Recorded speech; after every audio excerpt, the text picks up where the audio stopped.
Manoj guarantee Malaysia వెళ్ళాడు. ఆ! ఆ! ఆ! ఏం కావాలి? మనోజ్ గారు కావాలి. ఎందుకు కావాలి? ఓహ్! మనోజ్ గారు మీరేనా? మీరెలా గుర్తుపట్టారు? కాస్త ఉంటుందని ఎవరో చెప్పగా విన్నాను. కాస్తేముంటుంది? క్షమించాలి. నేనొచ్చిన పనే మర్చిపోయాను సుమా. ఏంటిది? హోమ భస్మం నాయనా విభూది. అవునా? ఇది తీసుకొని డబ్బులివ్వాలా? నేనివ్వను. ఆ! నేను అమ్మడానికి రాలేదు నాయనా. మరి? ఇది శ్రీ ధన్వంతరి హోమంలో భస్మం. ఈ భస్మాన్ని ధారణ చేస్తే అనేక వ్యాధులు, ఆరోగ్య సమస్యలు నివారించబడి దేహం వజ్రంలా మారుతుంది నాయనా. ఆ! కానీ నాకెందుకు తెచ్చిచ్చారు? ఇది మీకే ఇమ్మన్నారు గనక. ఆ! ఎవరిమ్మన్నారు? మీ పేరున శ్రీ ధన్వంతరి హోమం జరిపించిన ఆవిడ. ఆవిడెవరు? మీ ఆవిడే.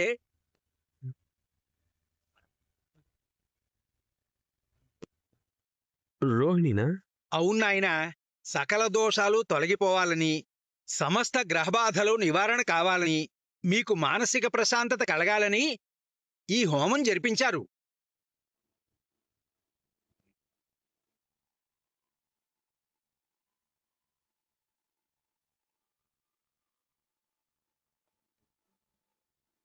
ఓం సకల ఆ! సన్మంగళాని భవంతు. ఇదెప్పుడు జరిగింది? మీకు చూపు పోయినప్పుడు జరిగింది. ఆవిడ ఆలయానికొచ్చి మీ పరిస్థితి వివరించి పరిహారం అడిగారు. ఈ రోజు మంచి రోజు గనక ఇవాళ ఆ హోమం జరిపించారు. అటువంటి భార్య లభించడం మీ పూర్వజన్మ సుకృతం సుమా. ఆ విభూది ధరించండి నాయనా. హ్మ్. వెళ్ళొస్తాను. ఆ!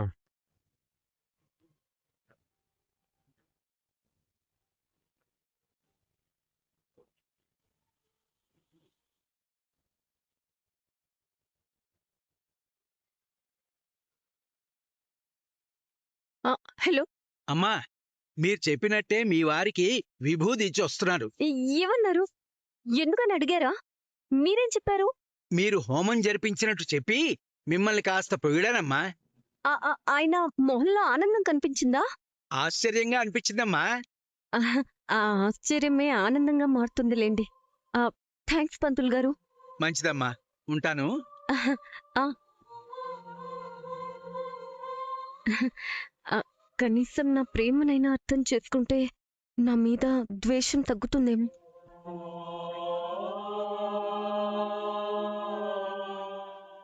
ఏంటింత ఆలస్యం? మీరేమైనా మలేషియా నుంచి నడిచి వస్తున్నారా? షోరూమ్ పబ్లిసిటీ పని మీదే వెళ్ళొచ్చాను సార్. పబ్లిసిటీనా? నేనేం చెప్పలేదే? సార్ మీరెందుకు చెప్పారు సార్? అసలెప్పుడైనా సేల్స్ పెంచడం ఎలా అనేది ఆలోచించారా? ఏంటి? మేడం ఆలోచించారు సార్. పాంప్లెట్స్ ప్రింట్ చేయించి అందరికీ పంచామని రోహిణి మేడం మమ్మల్ని పంపించారు. ఈ రోజు ఒక ఏరియా కవర్ చేసాం. రెస్పాన్స్ బాగానే ఉంది. చాలా మంది వస్తామని చెప్పారు. మేడం ఐడియా పనిచేసింది. ఇదంతా ఎప్పుడు జరిగింది? వారం 10 రోజుల నుంచి జరుగుతూనే ఉంది సార్. మీరు అసలు పట్టించుకోవడం లేదు కదా సార్. ఇదిగోండి చూడండి. హ్మ్, ఏంటో అయినా.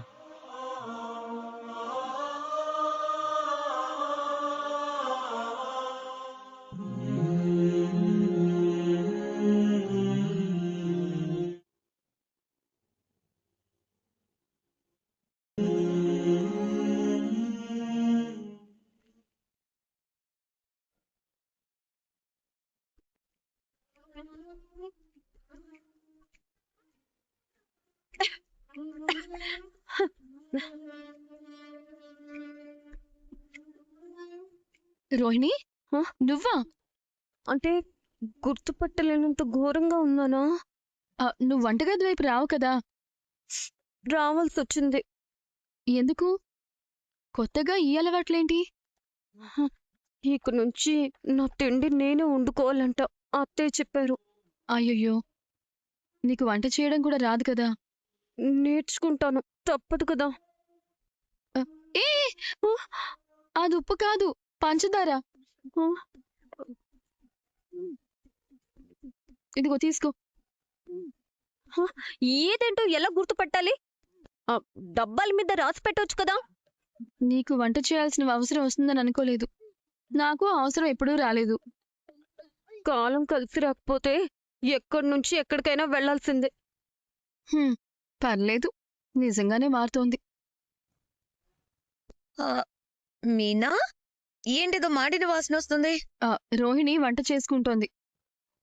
రోహిణియా వంట? What a miracle. It's 8th wonder no. రొట్టె విరిగి నేతిలో పడుతుందనుకుంది. పాపం వచ్చి వంటగదిలో పడిందా?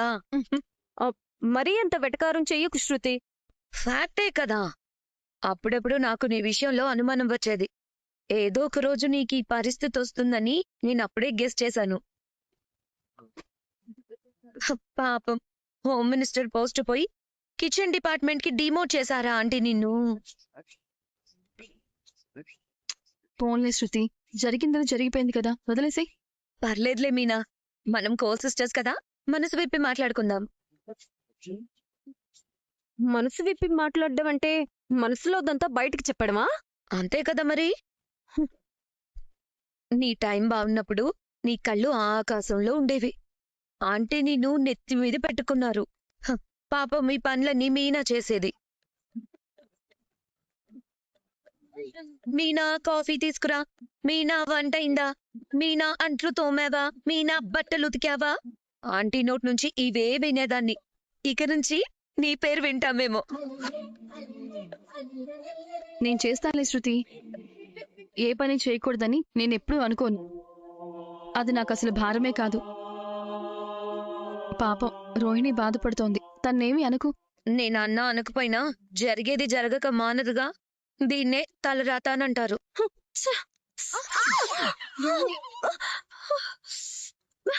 లేకపోతే అందరం ఒకే పెళ్లికి వెళ్ళడం ఏంటి? ట్రిపుల్ రైడింగ్ చేసేవాళ్ళు నేరుగా వచ్చి ట్రాఫిక్ పోలీస్ కి దొరికిపోయినట్టు మేకమామ వచ్చి మీకే దొరికిపోయాడు. పాపం ఫైట్, దాన్నెవ్వరూ మార్చలేరు. శృతి, ఇంక చాలు. నేను వంట మీద ఫోకస్ చేయలేకపోతున్నాను. నేనొక్కదాన్నే మాట్లాడుతుంటేనే నువ్వు ఫోకస్ చేయలేకపోతున్నానంటున్నావే. మీనా రోజు ఇంట్లో అందరికీ సమాధానం చెప్తూ వంటలన్నీ పూర్తి చేసేది. ఇప్పటికైనా మీనా పడ్డ కష్టం ఒప్పుకుంటావా? నువ్వొకటి గమనించావా మీనా? ఇప్పటి వరకు రోహిణి చేసిన తప్పులన్నీ మీ వల్లే బయటపడ్డాయి. కల్పన ఇచ్చిన డబ్బుల విషయం కూడా బాలునే బయటపెట్టాడు కదా. ఎప్పుడు రోహిణి దొరుకుతుందా, ఎలా ఇరికిద్దామా, ఇంట్లో ఎప్పుడు డైనింగ్ టేబుల్ కోటు పెడతామా, ఇదే ధ్యాసున్న వాళ్ళకి అలాగే కనిపిస్తుంటాయి. మాకంత సరదా లేదులే రోహిణి. నువ్వు చేసినవే బయటపడ్డాయి తప్ప మేమేమి కల్పించి చెప్పలేదు కదా. కల్పన కూడా తనే వచ్చి ఆయన కారెక్కింది కాబట్టే ఆ డబ్బుల విషయం అయినా బయటపడింది. లేకపోతే ఆ డబ్బులు ఇప్పటికీ కల్పన తీసుకుని పారిపోయిందని అనుకునేవాళ్ళంగా. ఇక నుంచైనా నీ తప్పులు సరిదిద్దుకునే ప్రయత్నం చేయి రోహిణి. అందరం సంతోషంగా ఉందాం. మోస్ట్ ఫన్నీయెస్ట్ థింగ్ ఏంటంటే, మటన్ కొట్టు మాణిక్యంని మలేషియా మావయ్య అని పరిచయం చేసావు చూడు, అది హైలైట్ స్క్రిప్ట్ లో. ఈ స్క్రిప్ట్ కి స్టోరీ, స్క్రీన్ ప్లే, డైలాగ్స్ అన్నీ నువ్వేనా? ఇలాంటి ట్విస్ట్లతో మంచి సీరియల్ తీస్తే టాప్ లో ఉంటుంది తెలుసా. టైటిల్ ఏంటో చెప్పనా? మలేషియా కోడలు. ఎలా ఉంది? ప్లీజ్ స్టాప్ ఇట్ శృతి, ఇప్పటికే చాలా మాట్లాడావు. పోనీ ఇంకో 2 మాటలు మాట్లాడేసి ముగించేస్తాను. వదిలేసే శృతి. అబ్బా లేదు మీనా, ఇప్పుడు చెప్పబోయేది చాలా ఇంపార్టెంట్. రోహిణి, ఇది నీకే చెప్తున్నాను. నువ్వు చెప్తున్న కథలు ఇవి మాత్రమే అని నాకైతే అనిపించడం లేదు. బాలు ఆల్రెడీ అనుమానం ఎక్స్ప్రెస్ చేశాడు.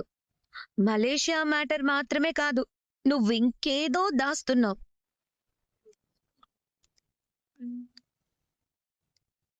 అంతేకాదు, నీ విషయాలన్నీ మనోజ్కి ముందే తెలుసు అన్నాడు కదా, అది కూడా అబద్ధమే. అంతే కదా? అంటే అది తెలియకుండా తెలుసని ఎందుకు చెప్తాడు? అత్తయ్య నిన్ను చంపేస్తుందేమోనని భయపడి అలా చెప్పారేమో అని ఆయన అంటున్నాడు. అది నిజమో కాదో నీకే తెలియాలి. నువ్వు ఎంత లక్కీయో తెలుసా? టైంకి ఊరు నుంచి బామ్మగారు రాకపోయి ఉంటే ఆంటీ నీతో వెస్టర్న్ క్లాసికల్ డాన్స్ తో పాటు నాగిని డాన్స్ కూడా చేయించేవారు. ఛాన్స్ దొరికింది కదా అని చాలా మాట్లాడుతున్నావు. రోజులెప్పుడూ ఒకేలా ఉండవు. నాకు కూడా టైం వస్తుంది, అప్పుడు చెప్తాను. మ్మ్హ్మ్.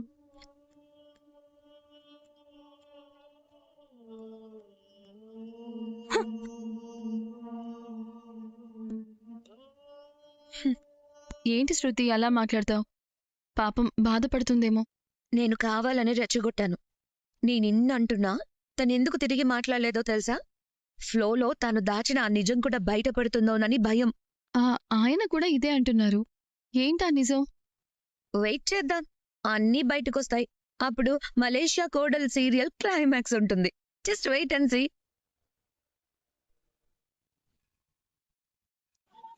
ఈ రోజు నా పుట్టినరోజు. నిన్ను కలవాలి, నీతో మాట్లాడాలి. ఎన్ని పనులున్నా పక్కన పెట్టే రమ్మన్నాడు. తనింకా రాలేదేంటి? ఇంకెంతసేపు ఎదురు చూడాలి? త్వరగా రావయ్యా స్వామి.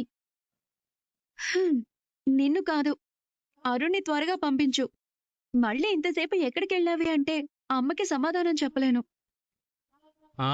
మీ అల్లుడిని కలవడానికి వెళ్ళానని చెప్పండి. అరుణ్ గారు, మీరా? ఇదే నోటితో శ్రీవారు అని పిలిచే రోజు ఎప్పుడొస్తుందో. నేనింకా ఎస్ చెప్పకుండానే మీ పాటికి మీరు ఫిక్స్ అయిపోయారా? గుళ్ళో నా కోసం ఎదురు చూసే ఇదే మనిషి ఏదో ఒకరోజు నా ఇంట్లో దీపం పెట్టి నా కోసం ఎదురు చూడాలని ఆశపడ్డంలో తప్పులేదుగా. చెప్పండి. Happy birthday to you. మీరు మరింత గొప్ప స్థాయికి వెళ్ళాలి. మీరు మరింత ఆనందంగా ఉండాలి. అదంతా జరగాలి అంటే మీరు నా జీవితంలో ఉండాలి. ఇప్పుడు నాకు మీరు బర్త్డే విషయం చెప్పడం ముఖ్యం కాదు, నా ప్రేమను యాక్సెప్ట్ చేయడం ముఖ్యం. అదే నాకు నిజమైన బర్త్డే. యాక్సెప్ట్ చేయలేరా? అంటే నేనంటే మీకు ఇష్టం లేదా? అయితే ఇప్పుడే వెళ్ళిపోతాను. ఈ జన్మకి మీ ప్రేమను పొందే అదృష్టం లేదనుకుంటాను. సారీ అండి. మిమ్మల్ని ఇబ్బంది పెట్టడం నా ఉద్దేశం కాదు. మిమ్మల్ని ఫోర్స్ చేసి మీ ప్రేమను పొందాలనే ఆలోచన కూడా నాకు లేదు. ఐఎమ్ ఎక్స్ట్రీమ్లీ సారీ అండి. ఇంకెప్పుడు మీకు కనిపించను. మీరంటే నాకు ఇష్టమే. అనగా అనగనగా కనులే కలగనగా నిజమై మెరుపల్లే బాలేగా నా ఊపిరి నడక తన ఊపిరి జదగా కనగని సీమ. ఇంకోసారి వినాలనుంది. మీరంటే నాకు ఇష్టమే. యాహూ! Yes, yes, yes.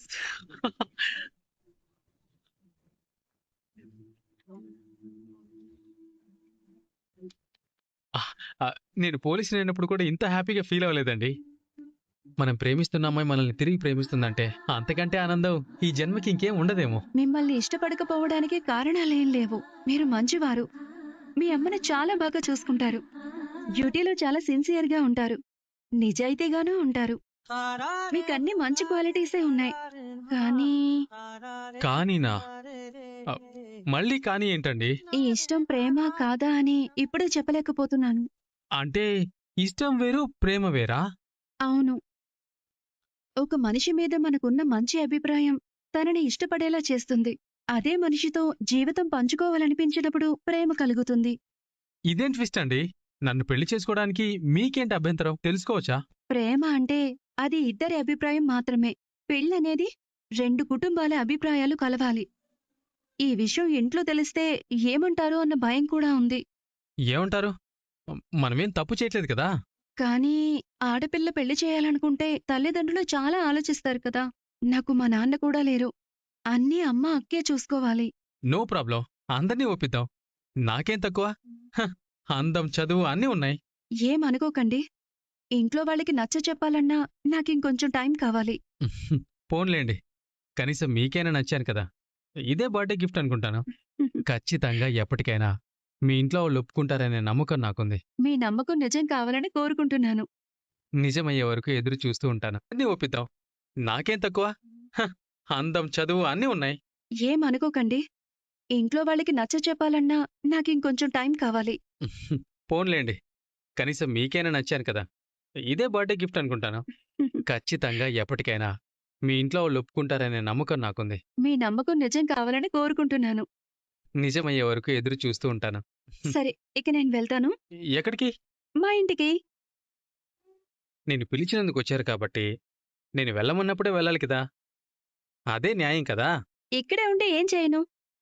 మీ పేరు మీద అర్చన చేయించనా? లేదు లేదు లేదు లేదు. మీకు చిన్న ట్రీట్ ఇద్దామనుకుంటున్నాను. బయటికెళ్దామా? బయటకా? నో అనకండి. అయ్యో వద్దండి. నో అనకండి.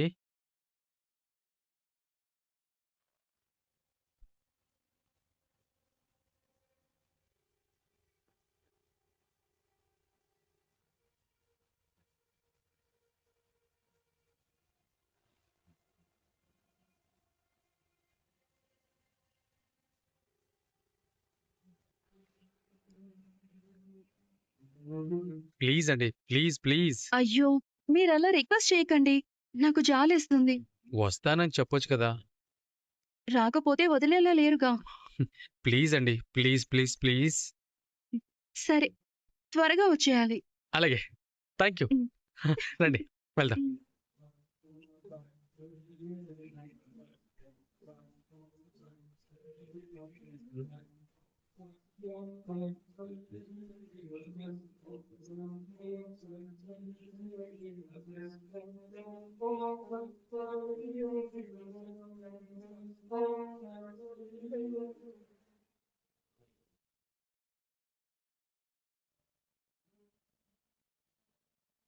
మిమ్మల్ని కాపాడుకోవాలని మీ గురించి ఆలోచించి మేడం గారు ఇన్సూరెన్స్ తీసుకున్నారు. కానీ ఒక్కటి మాత్రం నిజం సార్, మేడం మీకు భార్యగా దొరకడం మీ అదృష్టం సార్.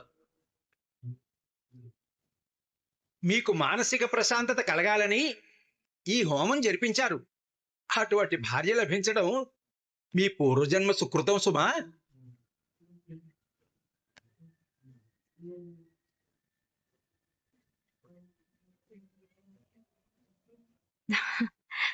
నా గురించి ఆలోచిస్తున్నాడేమో.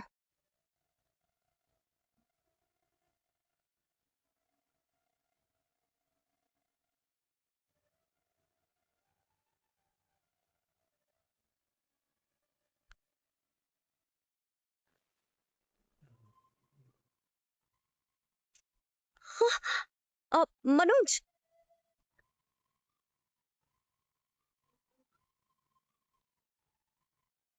మనోజ్, నేను నీకోసమే వచ్చాను మనోజ్. నా కోసమే పుట్టావని నిన్ను ప్రేమించినప్పుడే అనుకున్నాను. కానీ నువ్వేం చేశావు?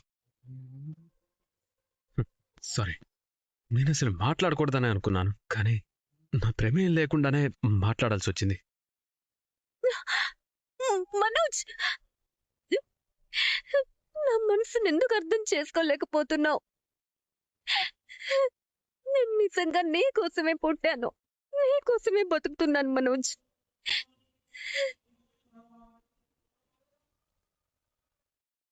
రే మనోజ్,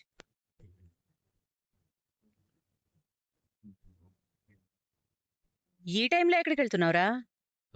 మేడ మీద పడుకోవడానికి. రూమ్ లో ఉండొద్దని అదేమన్నా నిన్ను గెంటేసిందా? తను కూడా వచ్చి నాతో పాటు బెడ్ మీద పడుకుంటానంటుంది. తంతే కిందకొచ్చి పడుతుంది కదా. ఏంటి అలా చూస్తున్నావు? నువ్వు మగాడివి, ఎక్కడైనా నీదే పై చేయి అవ్వాలి. దానికంటే ఒక అడుగు ఎత్తులోనే ఉండాలి, అర్థమైందా? ఎక్కడో బయట నుంచి వచ్చిన దాన్ని లోపల పడుకోబెట్టి నువ్వెందుకు బయట పడుకోవాలి? దోమలతో ఎందుకు కుట్టించుకోవాలి? ఇన్ని రోజులు ఎవరెలా పోయినా పర్లేదు, నా కోడలు బాగుంటే చాలన్నావు. అది నిజంగానే మలేషియాలో మహారాణిలా బతికొచ్చిందేమో, వస్తువులు బాగోలేకపోతే తట్టుకోలేదేమో అని పిచ్చి భ్రమలో దాన్ని నెత్తిన పెట్టుకున్నాను. అది చెత్త కుప్పల పక్కన బ్రతికొచ్చింది అని తెలిసిందిగా, కింద పడుకుంటుందిలే. రే మనోజ్, నువ్వు వెళ్ళి నీ మంచం మీద పడుకోరా. అదేమైనా అంటే నేను చూసుకుంటాను. వెళ్ళు. దీన్నే డివైడ్ అండ్ రూల్ అంటారు తెలుసా? ఏంటి? ఓ, నీకు ఇంగ్లీష్ అర్థం కాదు కదా? నీకు అర్థమవుతుందా? యా, నేను ఇంగ్లీష్ మాట్లాడితే ఒడ్డున్న పడ్డ చేప పిల్లల గిలగిలా కొట్టుకుంటావు చేపావతి. చాపవతా? నచ్చలేదా? అయితే చపాతి. రే, Hey, don't mess with the fire. When fire fires the fire, fire will be fire. I am fire. I am fire, I am the fire. ఏమైంది వీడికి? ఉమ్.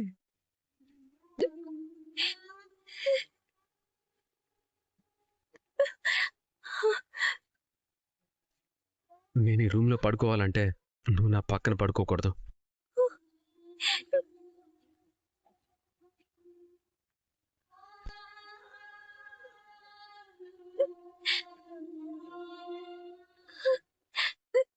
ఇది నీ మాట, మీ అమ్మ మాట.